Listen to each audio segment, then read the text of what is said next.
Good morning, all of you. Today we will discuss on the web security approach.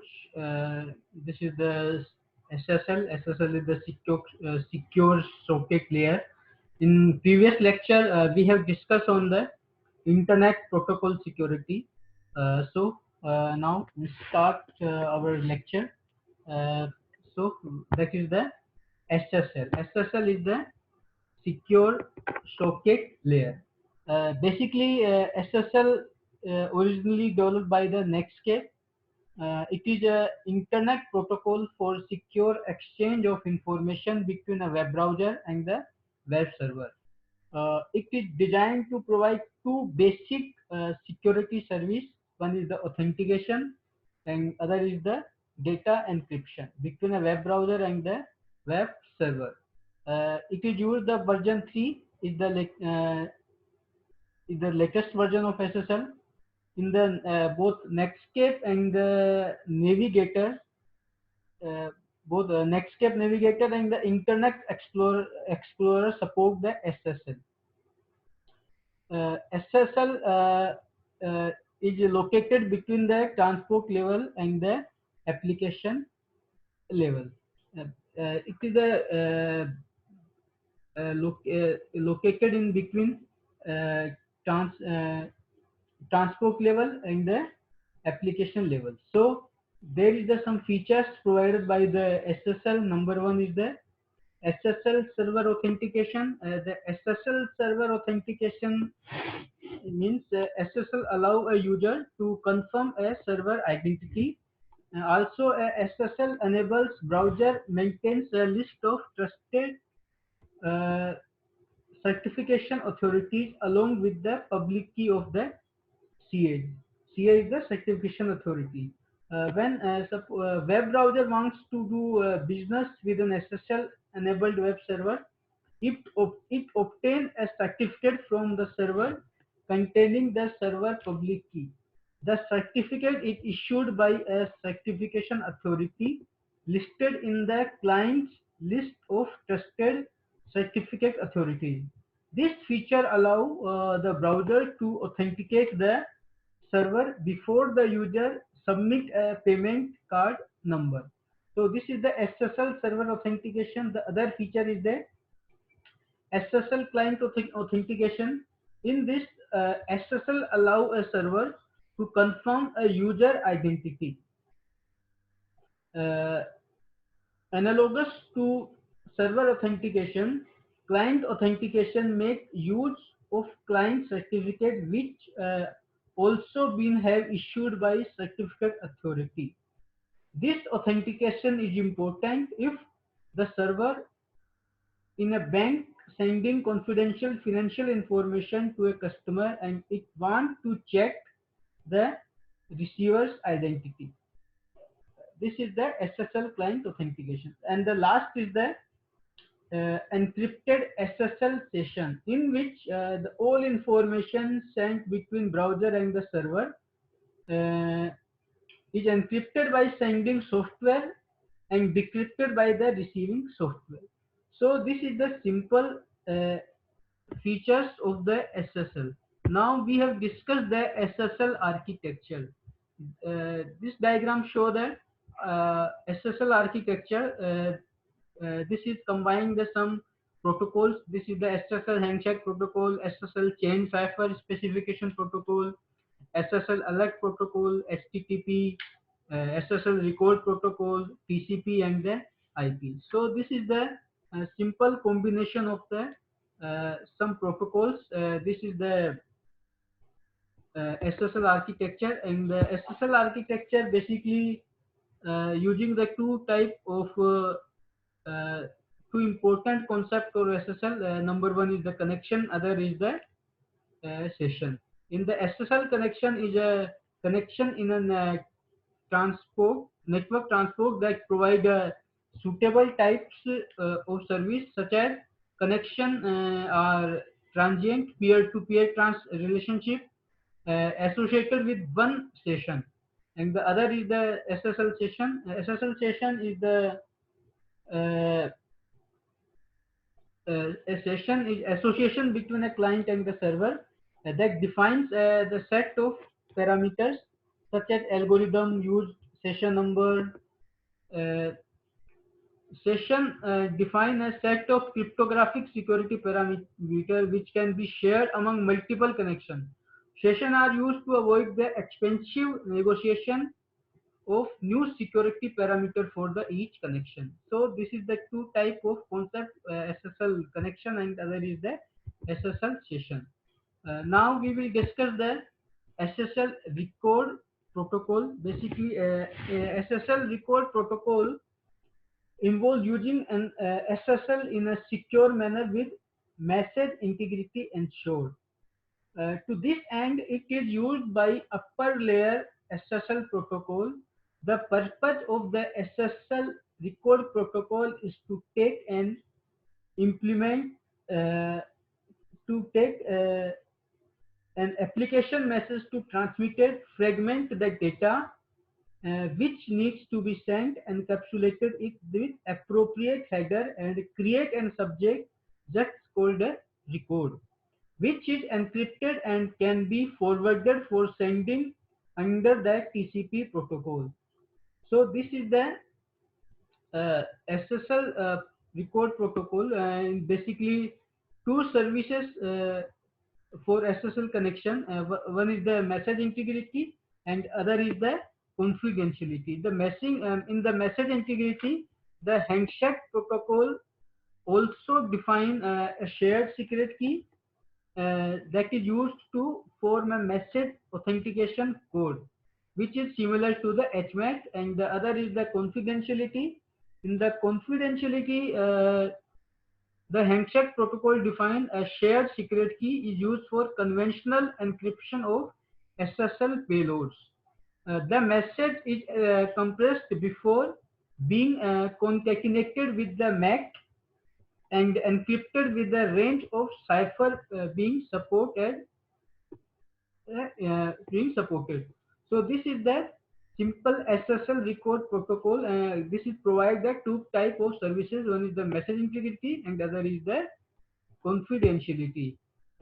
This is the diagram show the SSL record protocol operation where the the record protocol takes an application message to be transmitted fragment the data into manageable blocks, optionally compress the data, applies a MAC, encrypt, add a header and transmit the resulting unit in the TCP segment.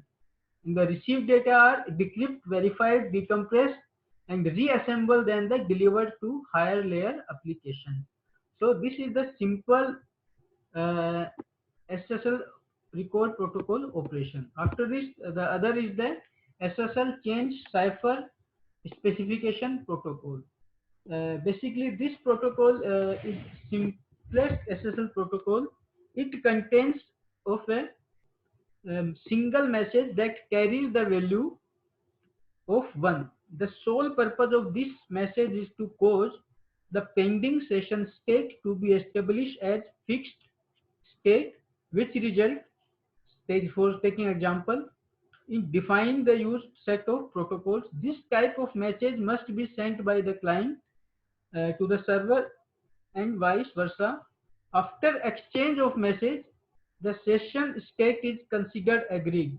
This message and any other SSL message are transferred using the SSL record protocol. So this is the simple SSL change cipher protocol. The next is the SSL alert protocol. The SSL alert protocol is used by the parties to convey uh, session message associated with data exchange and the functioning of the protocol. Each message in the alert protocol consisting of 2 bytes.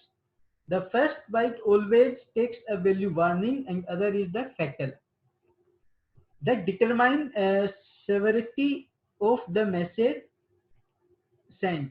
Sending a message having a fatal status by either party will result in an immediate termination of the SSL session. The next byte of the message contains one of the defined error codes which may occur during an SSL communication session. So this is the SSL alert protocol that is alert the party means to terminate the connection, or there is some error in the connection. The last protocol is the SSL handshake protocol. Basically, the SSL handshake protocol uh, contains the most complex part of the SSL protocol. It is used to initiate a session between the server and the client. Within the message of this protocol, various components such as algorithm and key are used for data encryption are negotiated. Due to this protocol, it is possible to authenticate the parties to each other and negotiate appropriate parameter of the session between them. Basically, there is the four phases of the in the SSL handshake protocol. In the phase one, number one, establish security capability. This is the phase used by the client to initiate a logical connection and to establish the security capability that will associated with the it.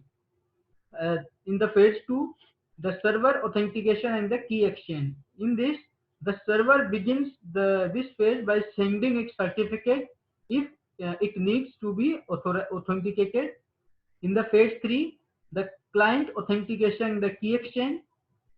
The client should verify that the server provided a valid certificate if required, and uh,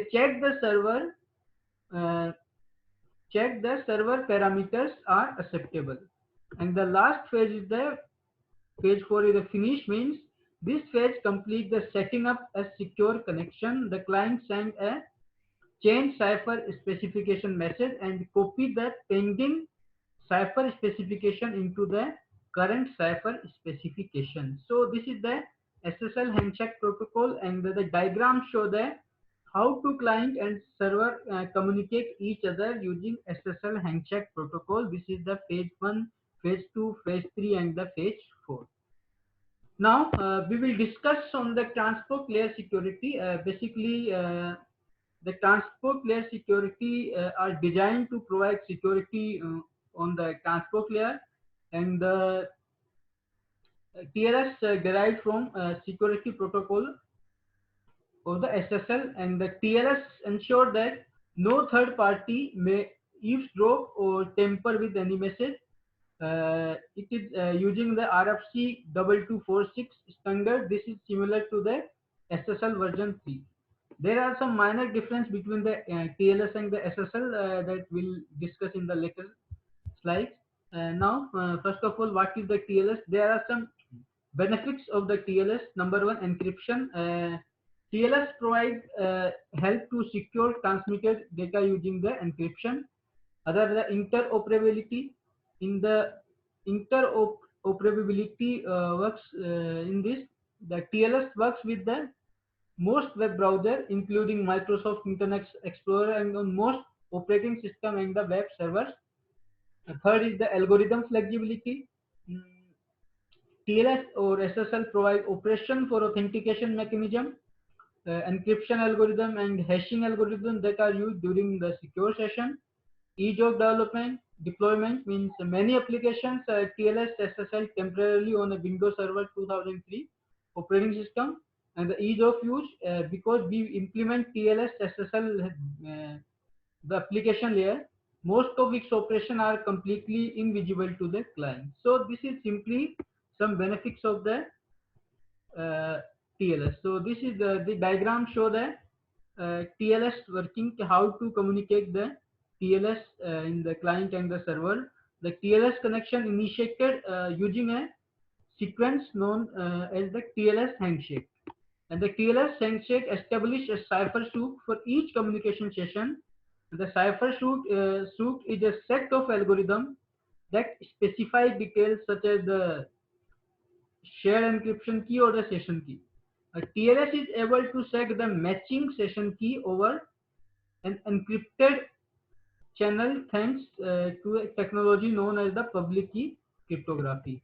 And the handshake also handle authentication which usually consists of the server proving its identity to the client. This is done using the public key. Public key or encryption key that use one-way encryption, meaning that anyone can unscramble data encrypted with private key to ensure its authenticity, but only the original sender can encrypt data with the private key. Uh, Once the data is encrypted and authenticated, it is then signed with an authentication code using the MAC. The recipient can verify the MAC to ensure integrity of the data or message. This is kind of like a tamper-proof foil found on a bottle of aspirin. The consumer know no one has tampered with their medicine because the foil is infected when they purchase it. So this is the simple TLS working. After this, there are some difference between the TLS and the SSL. Number one, first of all, the version is the 3.0 and the TLS is the 1.0, and the currently using the TLS version the 1.3. Cipher suits means the types of algorithm. And this is the support Forteja. Forteja is the basically information security system, or it is the crypto card that is used in the US government. TLS does not support the Forteja. Cryptography secret. SSL use the message digest of the pre-master secret for creating master secret, and the TLS use the pseudo random function. In the record protocol, SSL uses the MAC and the TLS uses the HMAC. And the alert protocol in the SSL, the no certificate alert message include in the TLS, it eliminates alert description and add a dozen other values. In message authentication, using the ad hoc means the uh, required when required, then using the ad hoc, and the TLS is the standard. Key material also use the ad hoc, and the TLS is the pseudo random function. Certificate verify is the very complex in SSL, and the TLS is very simple. And the finished is the SSL in the ad hoc, and the TLS is the pseudo random function. So there are some difference between the SSL and the TLS. Now we will discuss on the HTTPS. HTTPS is the hypertext transfer protocol. It is the extension of the HTTP. It is used for secure communication in the internet. HTTPS also communication protocol is encrypted using the TLS, or formally it is secure socket layer. The protocol is therefore also often referred to as HTTPS, HTTP over TLS or HTTP over SSL. The port number of the HTTPS is the 443 and the HTTP port number is the 80. So this is the simple HTTPS protocol, and the basic principle motivation of the HTTPS are authentication of access website, protection of the privacy and integrity of the exchange data while in transit. It protects the man in middle attack using the bidirectional encryption of communication between client and the server, or protect against the eavesdropping and the tampering, and also the provide a reasonable assurance that is one communication without interference by attackers with the website, and one intended to communicate with opposed to an imposter. So this is the HTTPS. After this, we will discuss on the secure shell. Secure shell is the SSH protocol. SSH is the using the remote login from one computer to another. It provides the various alternative options for strong authentication, and it protects the communication security and integrity with the strong encryption, and it is a secure alternative to the non-protected login protocol. For example, Telnet and insecure file transfer using the FTP. There is some benefits used or the use of the SSH incorporate, one is the providing secure access for user and the automated process, interactive and the automated file transfer, issuing remote commands, and managing network infrastructure and other mission critical system components. So this is the simple SSH protocol, and there are the working of the protocol, SSH client between SSH server, and the protocol works in the client server model, which means that the connection is established by the SSH client connecting to the SSH server. In the the SSH client initiate the connection by contacting the server, and also the server sends the public key and negotiate the parameter and open a secure channel, and after this user log into the server. So simple, this is the working of the SSH protocol. And finally, uh, there are some difference between the SSH and the SSL TLS. SSH use the port number 22, and where the SSL use the port number 443. SSH is for securely executing commands on a server, in the where SSL is used for the personal information. SSH use a username password authentication system to establish a secure connection, where the SSL normally use the X.509 digital certificate. SSH is working based on the network tunnels, where the SSL based on the digital certificate. SSH is a remote protocol, where SSL or TLS is a security protocol. SSH use the reduced security threats to remote server login, and the SSL allows secure transition of data between a server and the browser. SSH follow the authentication process by server verification done by client, session key generation, and the client authentication. The where the SSL or TLS follow the authentication process by exchanging of digital certificates. And SSH in SSH, data integrity is measured with the algorithm. For example, SHA algorithm, SHA1, SHA2, or SHA256, where in the SSL or TLS, data integrity is measured with the message digest and added to the encrypted data before the data is sent. So we have discussed in the various protocols and the various security mechanism in this lecture, and the SSL secure socket layer, transport layer security, and the HTTPS, and the secure shell. These are all or the basically secure the our network or our communication in the internet, offline or the in the LAN, WAN, or the WAN. So uh, the SSL and the TLS are the same. HTTPS is the advanced version of the HTTP, and the SSL used for the remote login.